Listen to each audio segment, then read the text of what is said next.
আমাদের শুরু নবী না শেষ নবী? সকলের কাছে আমার প্রশ্ন, আমাদের নবীর পরে আর কোন নবী আসবে? জোরে কন, আরো জোরে, জোর হলো না?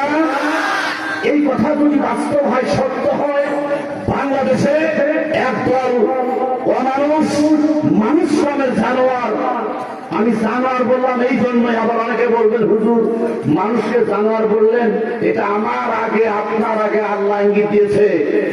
আল্লাহ কোরআন শরীফে বলেছে,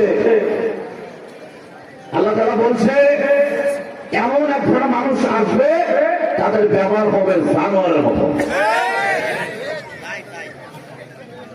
এই দেশে আমরা জানি কোরআন হাদিস করে আমাদের শেষ নবীর পরে আর কোন নবী নাই, কিন্তু বাংলাদেশের এক জাতের মানুষ মুসলমান দাবি করছে এবং তারা বলে বেড়াচ্ছে নবীর পরে নবী আছে। আমি ময়দানে বলতে চাই, বাংলার জমিনে যারা বলবে শেষ নবীর পরে আবার নবী আছে, তারা মুসলমান নয়, তারা হলো এক জাতের কাদিয়ানি কাফের করে কথা, ঠিক কিনা? আমি ইউনুস স্যারকে বলতে চাই, আপনি বড় চেয়ার আছেন এই দেশে, যারা আবার বলবে নবীর পরে নবী আছে, অবশ্যই আপনার জবান থেকে, আপনার কলম থেকে, আপনার আইন থেকে করতে হবে। যারা বাংলার জমিনে দাঁড়িয়ে বলবে নবীর পরে নবী আছে, এদেরকে আপনি সরকারি ভাবে কাফের হিসেবে ফতোয়া দেওয়া লাগবে।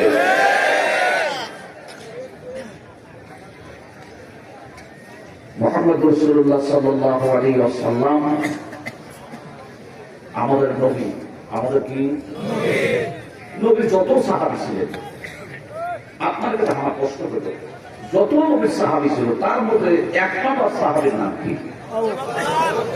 বলুন, এই সাইডে বলে নেই, সবাই বলতে আবু বকর। আচ্ছা, ওরা নাম কি খালি আবু বকর? হাই আল্লাহ, কত দেখলাম আবু বকর নাম, ওমর নাম, সারা 16 বছর ভর্তি করতে তাহলে কি আবু বকর হলো?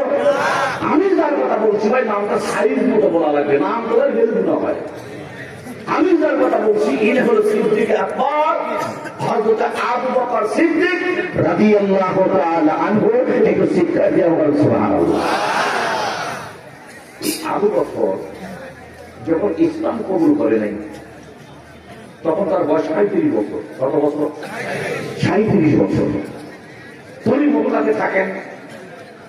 হঠাৎ চিন্তা করলেন যে এইভাবে মক্কাতে থেকে লাভ নাই,